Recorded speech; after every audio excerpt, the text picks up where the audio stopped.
Denham Town tragedy. 3-year-old killed, family hospitalized, and police hunting suspects. Good evening and welcome to Primetime News. A very special welcome to our viewers on TVJ International in the Cayman Islands and online at onespotmedia.com. I'm Anthony Lug.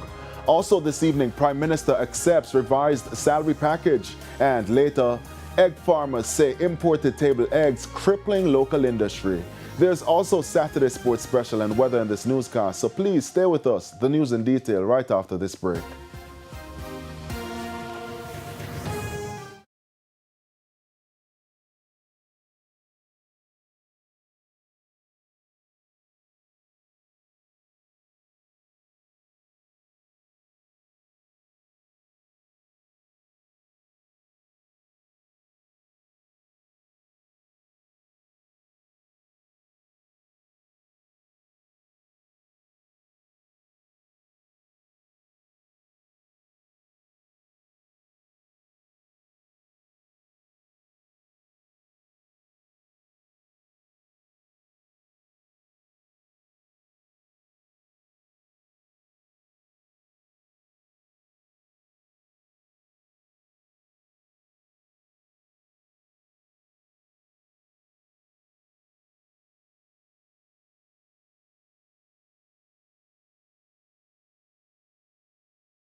To you by the KFC value menu has you thinking chicken. Get the famous bowl combo for just $640.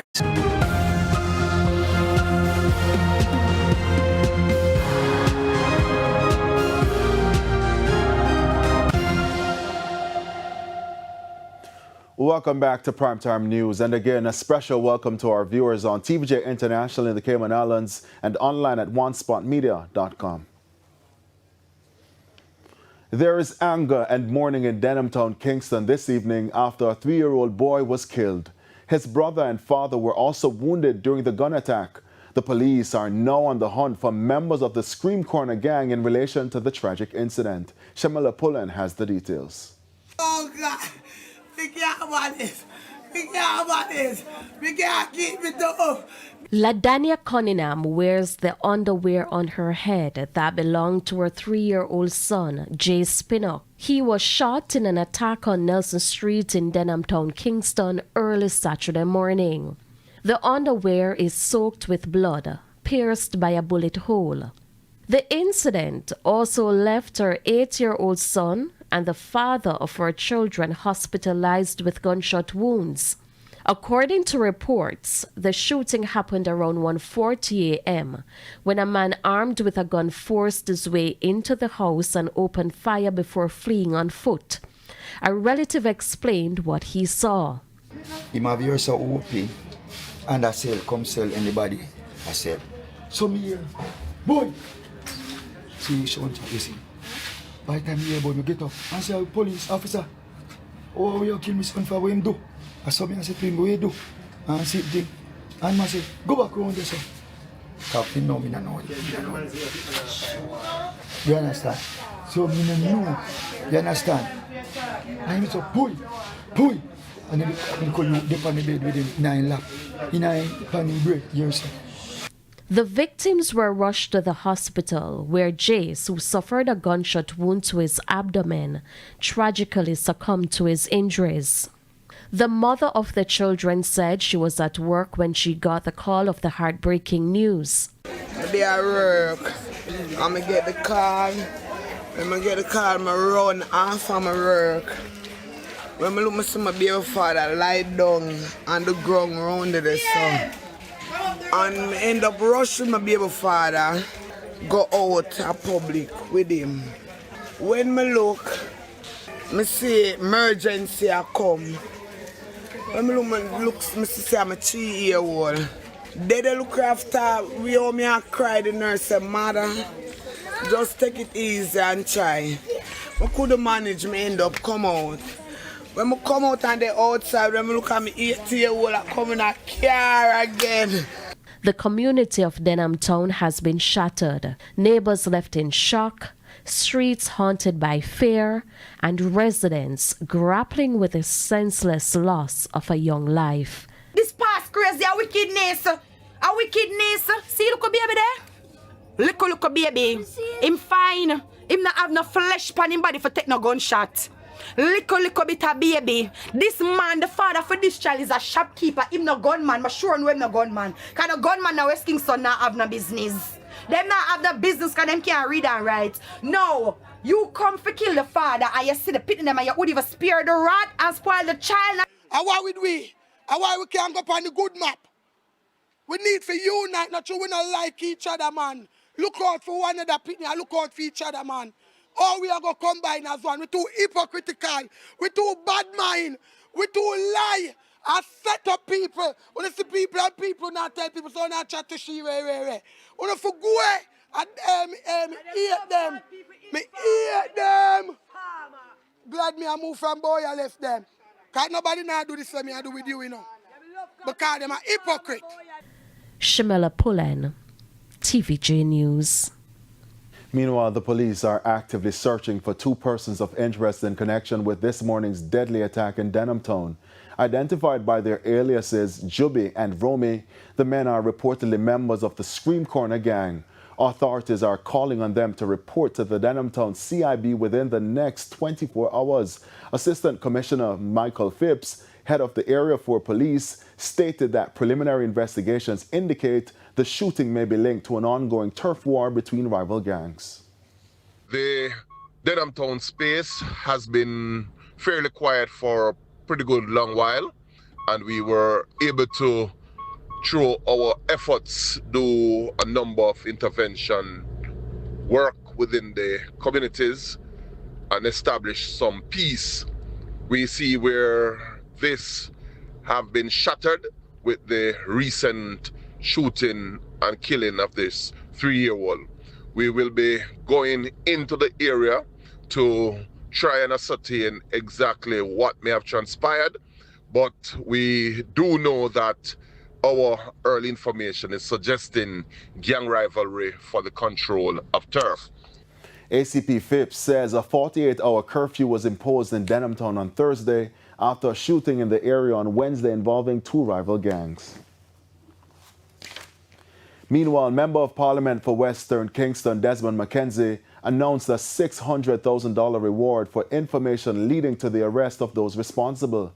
Mr. McKenzie toured the community a short while ago where he spoke with residents and members of the security forces. While extending condolences to the Pinnock family, he pledged his support and called for the police to move swiftly to bring those responsible to justice. And they must be treated in the way when they are caught by the police. As how you treat mercenaries, because they are mercenaries. Fighting for turf. What is here for them to fight about? Huh? What is there for them to fight over? Are you stuff out the life of a child? I condemn it. And I urge the community, people who saw what happened, to come forward and to give that information. Denham Town is one of the zones of special operations. Sections of Watt Town in St. Anne remain tense following a police fatal shooting this week. The incident has sparked outrage from residents who took to the streets yesterday. And as you'll hear in this report, they also challenged the police's version of incidents.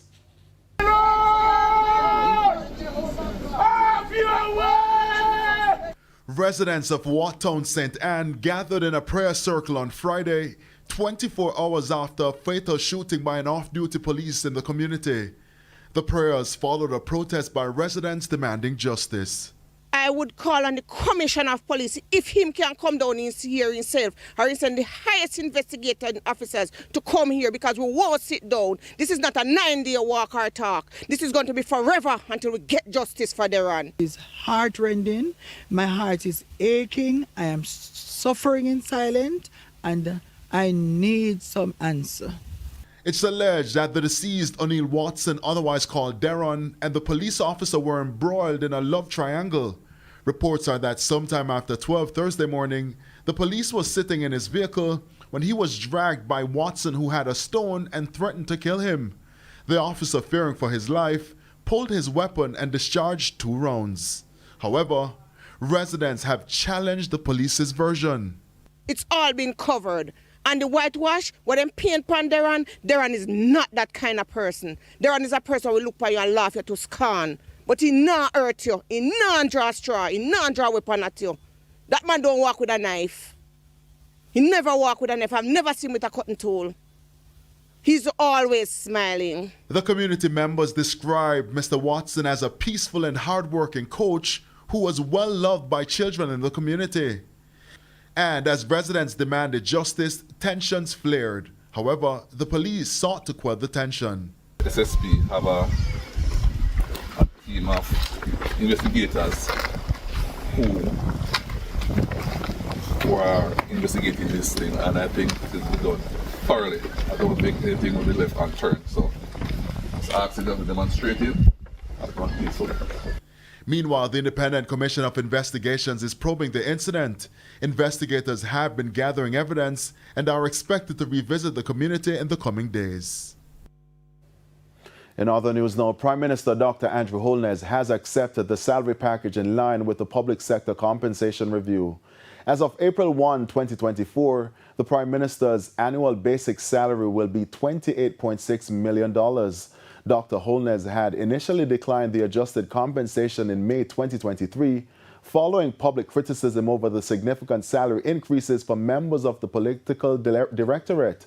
However, in a media release from the Office of the Prime Minister yesterday, he said that after careful review and internal consultations, it was agreed he should align with the established emoluments and remuneration for the office. The OPM stated that Parliament had been advised to implement the change in September 2025, with subsequent adjustments to follow for former Prime Ministers and their surviving spouses. And we take another break, but stay with us. More news when we return.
Welcome back to Primetime News.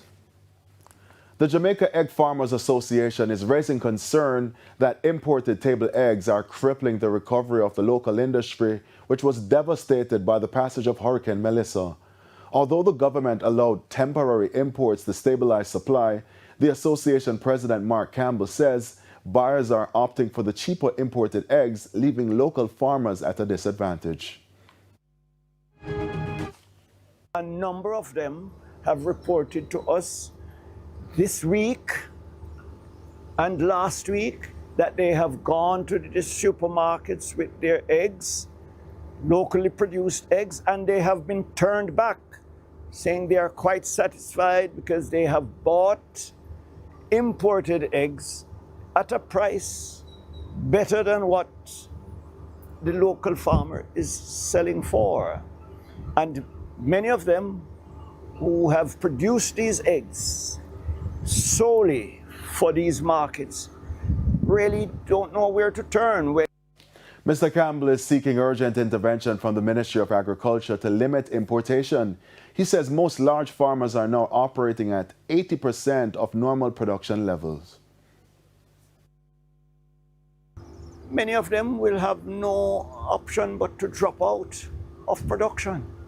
And so we'll find ourselves in a position where the imported eggs by farmers in another country are displacing the local farmers. And that has serious implications for food security. He added that the repackaging of some imported eggs in supermarkets without source or expiry information is also another serious concern for consumer protection, food safety, and market transparency. A cylinder explosion is this evening believed to be a cause for a fire that destroyed 4-bedroom along Barrack Road in St. James. TVJ News understands that sometime around 7 Saturday morning, fire was seen coming from the multi-purpose apartment that houses a business. It further understood that at the time of the fire, only one of the 4 occupants was home. Everything was destroyed. 3 units from the Barnett Street Fire Station responded to the blaze. Get up and sleep fire, I'm sleep, eat. I start to suffocate, and I say, well, and something right. And then I look up in the ceiling, and I see fire. The Barnett Street Fire Station is investigating. And that's the local segment of Primetime News. News from overseas when we return.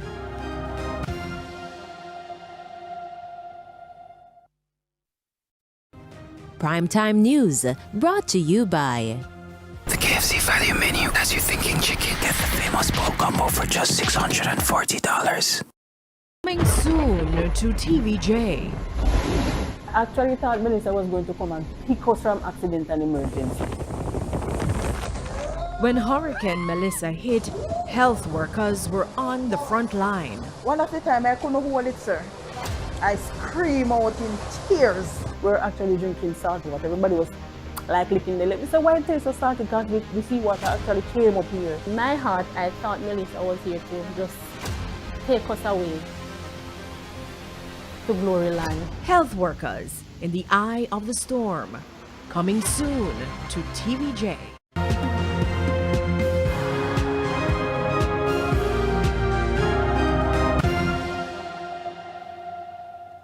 Welcome back. In news overseas, U.S. President Donald Trump has announced a new 10% global tariff. This comes after the Supreme Court struck down his previous levies.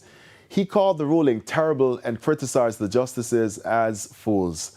The 6-3 decision found he had overstepped his authority.